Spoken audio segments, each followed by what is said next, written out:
with the blessings of Tiruvallur, let's go ahead to I'm sure many of you are waiting for this.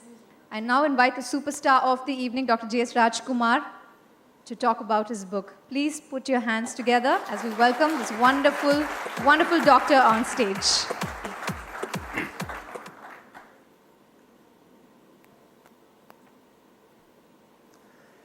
It's fantastic actually being here. I'm really touched I did not expect such a detailed analysis of my writing and my thoughts that went into the writing. It's almost like he got into my head. It's almost frightening because it's exactly what Dr. Hande said. I mean, he's been my father's teacher. He's like we all believe in Mada, Pita, Guru Devam. These days it has become Mada, Pita, Google Devam. But he's one of the true gurus for all of us. And I was stunned, sir, because we've not even talked about the book, but I wrote whatever you said is exactly what happened. I just picked up things there and I wrote, and I'm really stunned and amazed at your analysis. Sir, at 87, you can see why the man was a health minister and making such a big difference to a state. And a very personal friend of MGR. I can't say anything more than that, sir. I'm so touched. Can you all see the presentation on? Is the presentation? Okay, right. So I just wanted to start by saying straight away by thanking Sanjay and Joshua and Vidya of Covenant for having had the faith in me. I must tell you something that I spoke to at least 8 or 10 publishers, and it seems that this is a good thing for all good books when you write, that you get turned down by the first 10 publishers you go to. And they all said, sir, you write any prose, we'll take it. But nobody cares about poetry. It's how beautifully Dr. Rajaram said, poetry is the dance of words, whereas prose is the walk of the words. But somehow people they seem to prefer the Danush's dance to the dance of words. So all the guys turned it down, the first 7 or 8, and I said, I'm not going to ask anybody. And then Sanjay came and pulled me out of the pit and very kindly offered to take on the risk. So I must thank Covenant and thank Sanjay and Joshua and Vidya for having taken the risk of bringing this on. 2 people who could not make it here, 3 actually. Anita Nair, who's one of India's best-known writers. She helped me actually edit this. And Rekha Shetty, both of them for personal reasons, couldn't be here. And Gautam Menon also passed on his personal wishes to everybody. We both crazy about our fathers, Gautam and I. Last evening, his father's brother died, and he had to cancel everything, and he went away. So also quick thanks to Hema Chandran for making this happen. So I'm going to quickly run you through this. The next 15 minutes are going to be very different. They're not going to be the regular book launch, and you'll find out why. On this note, I must also say that M.K. Narayan, uncle and I, we go back many, many, many years, thanks to Anand. And he was supposed to actually come for the inauguration of one of our hospitals. Just as my luck would have it, somebody chose to bomb most of Delhi on that day. And uncle, being the head of defense, had to cancel his program. But uncle, thank you very much for having come by. It shows about the greatness and the humility of the man, and his humor. He rang me and said, I've started off. You see, I don't have an invitation in my hand. I hope nobody's going to stop me on the way. And this is probably the best known person around. Uncle, thank you again very much. Right, now I'm going to tell you how this book happened, why this name. So, I don't know which slide is on there actually. Maybe I should just walk. Yeah, I just, because Sanjay and I were discussing that Scribble is just a thought. This is not a planned book at all. It's not like I sat and said, I'm going to do a book. Professor C.M.K.R. and I have written 2 full textbooks of surgery in the time that it took for me to pen these 30 or 40 poems and put them in together. It's just a series of events that happened to me. Daddy passing away, or losing a HIV positive patient, or fighting and saving a cancer patient. Anything that shook me brought out this poetry. Freud writes about a catharsis, where you have such a feeling that you have to throw it out from you. And it's a series of mental catharsis which I just put together. And that's why the book is essentially autobiographical. Dr. Hande hit it bang on the head. I just saw this photograph of, actually I saw Auschwitz. Auschwitz is a place in Poland. It's one of the biggest concentration camps where lakhs and lakhs of people died. And I saw it and I said, how could these guys do it? I mean, how could they kill these little kids? Little Jewish kids with, little bow ties on their shoes. And they've just cast them. And I wrote the poem. And similarly, when I actually went to Kumbakonam. I used to operate there. And they told me there was this terrible tragedy in 2004. Indeed, the book actually started in 2004. I went there and I came back and I wept and wept and wrote. And so essentially the book is very autobiographical. We all forget about the word. But if you read, one of my favorite areas is comparative theology. If you read the Bible, it says in the beginning there was the word. Sanjay, I'm sure you didn't. And then there was the God, Joshua. The word came even before the God. If you read Jiddu Krishnamurti, he says how thought and word preceded God, preceded temple. You think, so you are. You think of God and so you are. So he says the sacredness is in the thought. And that's what Jiddu Krishnamurti and Swami Vivekananda also has said. So the word and the thought are most important. The Quran, the Prophet was completely illiterate. And suddenly the Bible, the Gabriel appeared to him and said, Ikra, which in Arabic means read. And he said, look, I don't know how to read it right. What are you asking me to read? And then the first lines of the Quran will say, read, know about the bounteous God who made man from clot of blood. He asked him to read. So words, and of course, we all talk about the word. Even the Upanishads, they say Om preceded everything that was and everything that is and everything that ever will be is Om. But we all don't even know what Om means. And I went into Om and said, what really is Om? And then I only realized that it's A, O, Ma. And A is a state of consciousness called Vaishvanara. U, a state of consciousness called Prajna. And all these A, O, Ma leads us to the fourth state where we're supposed to reach God, reach ourselves. Anyway, that's another poem on that. So I just started stitching all these thoughts together, thinking about them, just for your information. I went through a period of depression and I wrote some of these, Om and all this. I actually read, somebody told me to read the Tirumandaram. The best place to read the Tirumandaram is the cemetery, where you can smell burning flesh and you understand how evanescent life is. So that's where some of my poetry came, some of it that is dark came from the crematorium, from Besant Nagar crematorium, where I used to finish work and come back and my driver used to run away. I used to stay there, read the Tirumandaram, and some of the work came from there. And I tried to capsulate stories and keep them as small as possible. One of the nicest things they say from Japanese is the haiku, where you can bring the whole story down. Like somebody is talking about the best haiku written. There was a competition. And one that, the one it was a haiku on the Babri Masjid. They said, Pallavan perundil pogum penne. Oh, girl who's going in the Pallavan bus. Nee enna Babri Masjida. Are you the Babri Masjid? Ellorum munne idikkadan varugirargal. Yarum munne kattuvadarku varavillaye. It says so much about what people do in buses. It says so much about the problem of Babri Masjid. So I kind of enjoy. And there's poetry too, and animals. I come back at 11:30, 12, in whichever car I come back, my dogs, who are the real rulers of our household, they will bark. When I come in Saravadan's car, they will bark. I come in my own car, whichever, even if I come in an auto, they just know me. Whichever car I come in, they'll be barking from the back, come and see me. And at 11 o'clock at night, when I'm dead tired, after 12 hours of work, that is poetry. That is poetry too, in those animals. All the married men know there is poetry in the glance of a woman. You're sitting in a party and your wife is looking at you and looking at her watch. That's poetry. It means, let's get the hell out from here. I read somewhere that there are two groups of people in every party. One group wants to stay and party till 4 o'clock in the morning.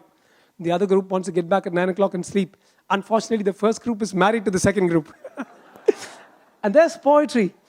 In glances, there's poetry. In every sun ray, there's poetry. And I'm actually very, very happy about what they said, because my mother and my wife and my sister, probably 3 women who suffered a lot at my hands, they know that I have the kind of, somehow I feel I'm trapped at 3 years. My wife often says, I've got one son who's 26 years old, I have a daughter who's 21, and I have a husband who's 3 years old. Because I'm happy in a way. I find there's so much wonder in nature. I find wonder in the light, in history, geography, and science, and in everything. And I think that sometimes people who write, we wear special glasses. We're able to see things differently. Anand and I were doing the last rites for my father. And I just got into a relationship with a crow that was just watching us. So one of the poems that you'll find during my father's rites is called The Crow. I was just wondering, we were all calling it, the crow is supposed to represent for somebody, the forefathers, for somebody it represents the father. And the crow was just not bothering, it was just staring at us.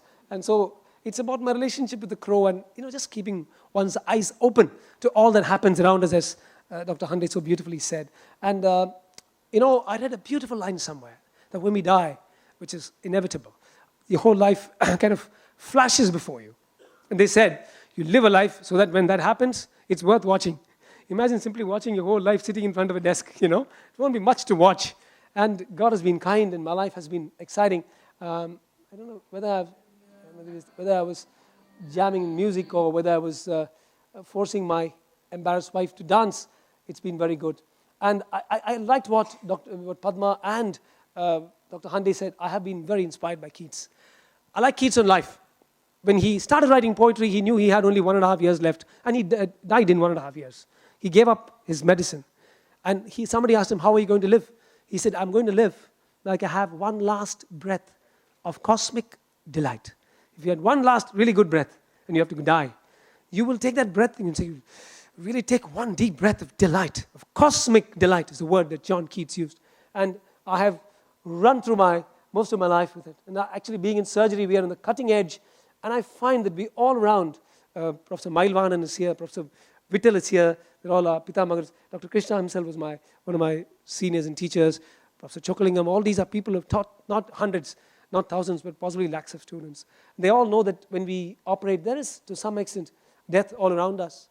And it's a beautiful line from the Kathopanishad that says, Nachiketas, death says, I will give you beautiful maidens. I will give you this. Go back to earth. Because death is trying to convince Nachiketas to go back.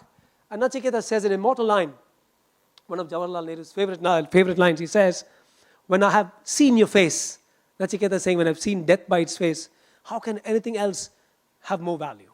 And I think that maybe because, as Sanjay said, we live surrounded by the possibility of death, the sword of Damocles, surrounded by the possibility of sorrow, by people either at least having pain. Hospitals are negative places.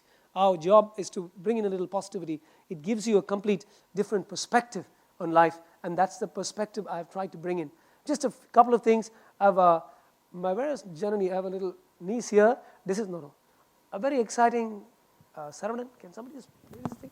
This is I don't know how many of you have jumped off from 400 feet. That's Janani, who's somewhere here, and me jumping off from the top of the Victoria Falls into the Zimbabwe, into the Zambezi River below, and that inspired one of the poems. I don't know where Janani is here, but I'm saying the highs. This is a real high and low because that's a high of life. You think the whole world is in front of you, jumping off from one of the biggest waterfalls in this Zambezi River roaring in front of you. It's a great high.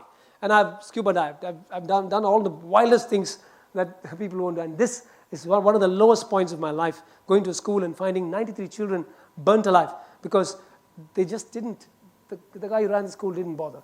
This is actually something, it's a 10-year Pattamand Ninaivanjali of those 93 kids. And I actually saw a window moving up and down like in the movies. And I wrote there that there was the presence of death in the summer heat. And I saw, I remember, creaking to and fro as the window shattered. There was one window. People hit stones after the children died. So there was this classical broken window, just moving up and down, almost telling people, well, I've seen it all happen. I've seen 93 children being burnt to death. And that inspired Ode to Kumbakonam. And of course, Dad has been, for every man, his dad is his biggest hero. So to all of us, and Dad's been everything. And I ended, we didn't get to spend a lot of time with my dad. The only time I got to see him was when he was having a shave. So I used to enjoy his shaves. I used to stand there with my curly hair and big eyes, and I used to watch my daddy shave. Dad's a hero to everyone. So I remember every single thing about how he used to shave. And I used to stand there very, very small. Mind you, I haven't grown very much since then. And I miss you, Dad. My last few slides. Doctors have been in the dock. You know that more doctors have been killed in the last year and attacked in the last year in our country than anywhere else in the planet. The strike that Sanjay spoke about when Sanjay interviewed from NDTV was when this doctor had a difficult delivery and the patient died and her husband came and slashed her and killed her in front of everybody and no one did anything. And so even a few weeks ago, a doctor was shot and killed. These are times of negativity when people don't trust cops. They don't trust judges. They don't trust lawyers. They don't trust doctors. They don't trust anyone. And that's a true sign of Kali Yuga. But then, and this is where my presentation is different. Dr. Pramila, she's here? She's here, Dr. Pramila? This is one doctor who spends all her spare time. The last few slides of my presentation, I'm going to highlight people who've made my life too. Dr. Pramila, she spends all her spare time looking after the health of gypsies. These gypsies get all sorts of horrible infections. What do sanitary napkins have to do with poetry? Because they use any rag they find on the roads as their sanitary napkins, and they get all sorts of terrible infections. And so she is actually looking after the gynec care. Shalini, Akila, you've got something? It's here? Okay. We wanted to thank Dr. Pramila. Poetry can change society. Poetry can do a lot of good things. Thank Dr. Pramila. And on behalf of the hospital, we wanted to sponsor 6 months of, this is why I guess sanitary napkins and poetry come together, but 6 months of sanitary napkins for the gypsies, for all the good work that you're doing. So this spare time, she can be going for movies and plays and stuff. She goes and spends her time with hundreds and hundreds of gypsy people. I must thank Dr. Baliga. I must thank Dr. Pramila for all the good work that you're doing. Right, thank you. That's one. So poetry can inspire. Poetry can change. People talk about doctors being so selfish and not wanting to do anything. And, doctors also talk about how people are getting so cynical. There's a little poem that I wrote called A Heart Beats Aloud. But 2 doctors, their son is having a heart. And the heart is talking about the parents. They're doctors, they're discussing diseases. They are ruining, please read only the last 2 lines. They are ruining the increasing cynicism of the common man. A cynic who doesn't think anybody does anything for good. That's what's happening to the common man. And these doctors, while they were doing that, they get the news that their son has had an accident and is brain dead. And they rise above the cynicism of society. And they rise above the continuous assaults of doctors on society to say, let 4 or 5 people live through my son. And ladies and gentlemen, I'd like you to put your hands together for the biggest heroes of the evening. May I request Dr. Ashokan and his wife to please come here. They are the ones who donated their son's heart. And this poem was inspired by their act of nobility, sir. Whatever we say or whatever we do.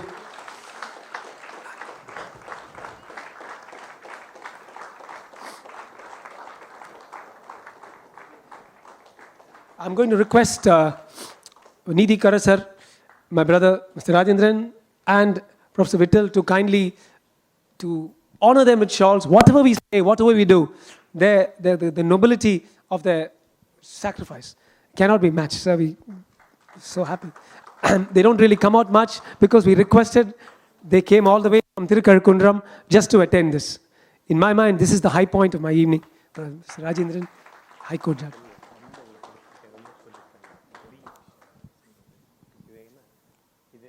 பல பேருக்கு இது ஒரு முயற்சியாக இருக்கும். அதனால நீங்க செஞ்சது ரொம்ப உயரமானது.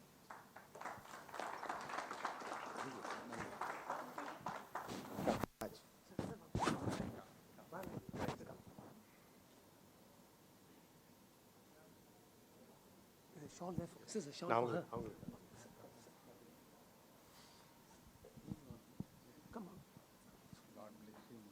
So nice of you, sir. You're wondering as well. ரொம்ப சந்தோஷமா. பெரிய Thank you. So I believe that it's possible that you can still do good even though people are cynical all around you.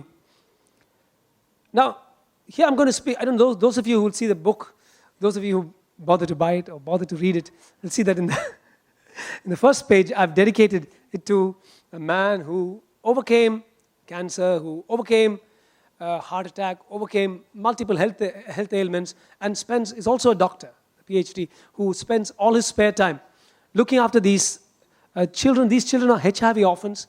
They're all negative. They don't have the disease. Their parents died of HIV. And I've written a lot of stuff in this book on my interactions with HIV patients, positive patients, because over the last 20 years, 25 years, we've been operating on them. And Anand, here, I'd like you to put your hands together for Anand, who has built a wonderful home for these 25 kids. And 3 of the boys are here. Hey guys, Pasangla.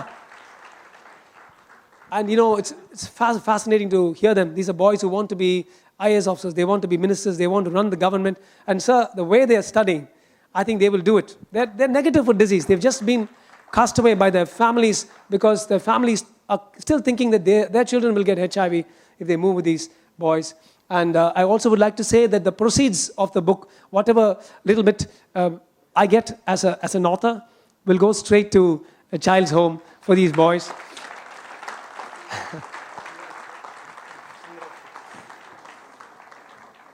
Thank you. Anand, I'd like you to come here because I really mean this. If you think I'm doing good, Anand's way ahead. I've written the book and I mean it that he's really the most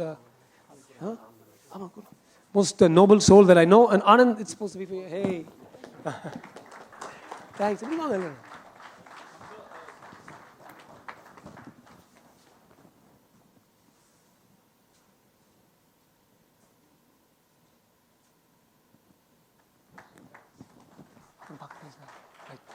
Thanks.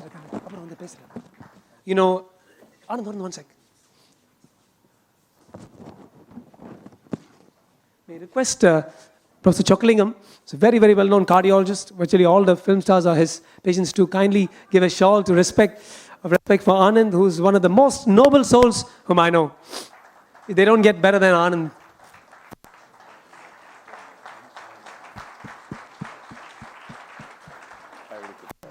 ரொம்ப happy. You're very wonderfully. Oh yes, got time, sir. Very happy, Anand. Thank you. Now, this too, I don't know whether you saw the previous photo of all of us. Yeah, we were all dancing together recently. And I can tell you, in my mind, that also is poetry. The dance of these little children, they let go and they dance with us. And it's fantastic. And these guys have already, the first 2 of them have gotten into college. There are 25 of them, and we really look after them. My last 2 slides, you want to see where Satan is. Poetry will also help you to believe. It's probably my second last slide. The beautiful definition of Satan in one of the hadiths said by the Prophet. He says, anything that prevents you from believing is Satan. Either shaitan, or you can call it iblis. Somebody does something nice. You think, instead of thinking that's good, hey, maybe he's doing this because he's getting an income tax rebate. That's Satan. He's doing this because he wants some publishing. That is Satan. And I find a lot of that disbelief, that cynicism, that skepticism. Well, I can tell you, and that's why one of the primary pillars of Islam too is yaqeen. It's a type of belief. It's not just vishwas, but yaqeen, which in Urdu means you believe completely, you don't question. And that kind of belief in these children, belief in all that's around us, poetry has helped me. And I think that kind of belief you also have if you read one of my patients who passed away, HIV positive patient. We looked after him for many, many years. I've written about him, the different name. He told me something, he said he was in Saudi when they found out he had HIV.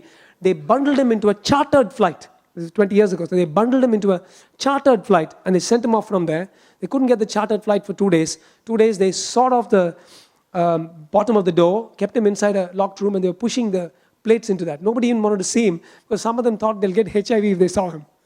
So they put a gunny sack around his head and bundled him into a chartered flight and dumped him here. And when I shook his hand, he started weeping. And I've written about this in that book. And he said, sir, ஒரு மனுஷனா மதிச்சு நீங்க கை கொடுக்குறீங்க sir. நான் CA பண்ணேன் sir, ICW பண்ணேன் sir. And those guys just, he didn't mind dying of HIV. But he did mind getting his food shoved under a table, and he did mind a gunny sack on his head. Poetry helps us to believe. My very last slide, I don't want to take this any longer. My very last slide is to tell you that Ralph Waldo Emerson wrote about what it is to live, what it is to succeed. It's one of the most beautiful definitions of success. He says, and I'm going to take that last 45 seconds, to laugh much, to laugh frequently, to be loved by children and animals, to get the affection of a few good men, to be betrayed by friends whom you have loved, and to still smile at them. To leave the world a better place, even if it's by a patch of garden. Or a healthy baby. All you have to do is a healthy baby. A healthy baby, a patch of garden, or some social evil ameliorated. And his last line is beautiful, and I'd like to end with that. He says, if you have left the world, leaving at least one person to have breathed easier because you have lived, then your life is to succeed. And I think poetry has helped me to succeed. Thank you all very, very much. I hope I must thank all the dignitaries who've come here, and I really hope you like the book. There are a few, I'm so sorry, I'm going to finish with one more. I'm going to call Senthil, the man, Senthil. There's something else I want to end with, and Kala. My wife and I, thanks to Anand, are adopting 3 daughters, and I'd like to pass on a check to Senthil. These girls, I don't want the girls to be exposed. I also wanted to say that amidst you, in all strata, there are at least 10 HIV positive people. And it's my own way of getting back at society. So please don't check the next guy and wipe yourself down, because it doesn't matter. There are at least 10 people here with the disease. And it's no big deal. And we are adopting three of the girls. They're here, but we don't want to expose them. They're here. And we're going to be looking after them hereafter for the rest of their lives. And we're going to start by giving this check. Kala, I'd like to thank this man, young man, Senthil, who was an IT professional. He actually, Anand, you can join him. He actually gave up most of his life. And poetry has helped me to look at people who've done much more than I have done. And to say, fantastic, gave up his life to look after these 25 kids. And Anand and then we followed suit and we're just supporting. We're giving the support. But Senthil is the heart. So Senthil, thank you very much. Thank you. We'd like to give this, my wife to give this check. We're adopting 3 daughters. My brother's adopted 3 daughters. There are 32 such girls identified, all HIV positive, full of verve, who want to live. They're with their grandparents, and we just, all we need to do is support their education, their clothes, and the food, and it doesn't come to a huge amount, certainly. So those of you who are interested can also contact them. Thank you again, Senthil. Thank you all very, very much.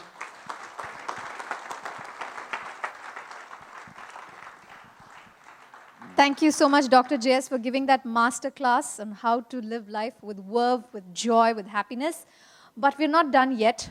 How many of you are Dr. J.S.'s fans? Raise your hands. Oh, yeah. Okay, so I'm going to quickly bring the mic down. One favorite memory. We're going to keep this short and crisp as possible. So one favorite memory of Dr. J.S. Who goes first? Who wants to speak first? Thank you. So. I do not know, and because I thought I know everything about Rajkumar. Now I find that I know nothing about Rajkumar. Now only I learned so much behind him. I only saw him as a best outgoing student, winning about 32 gold medals, and even the Royal College, and they all used to talk about him. He's one of the youngest international examiner. Lots of things on the academic front. I know his talent in the keyhole surgery. I have seen to myself. I know his surgical. Not only that, one night he will be in Muscat, next day he will be in Delhi in the association meeting. Nobody can do that, I tell you. He has got that spirit to work, to come up. Above all, today I saw his selfless service.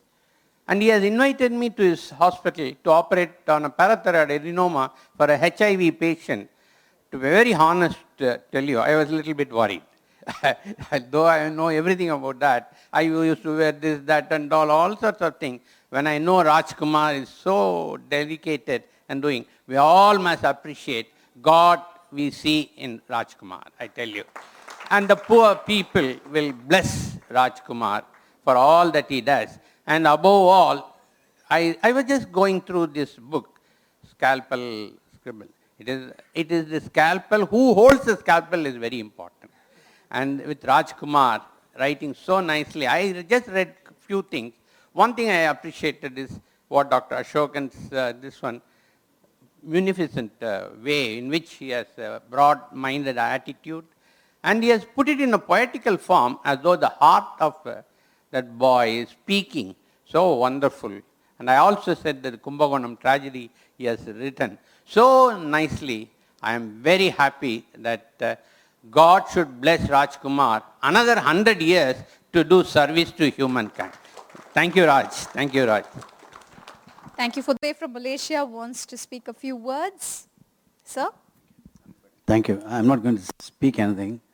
I've known Brother Rajkumar for a number of years. He's comes to me to Zambia, and a lot of exciting. I just want to, after I'm seeing all this today, he's a brilliant surgeon, I know, sir, because he did my stomach also. Okay, he went into me. I just want to say this again. All of you, as a conclusion, I think you'll agree.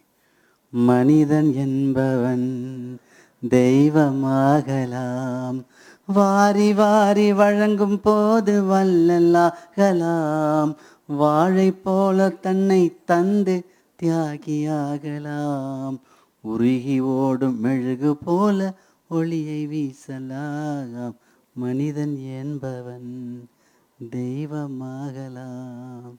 Thank you brother.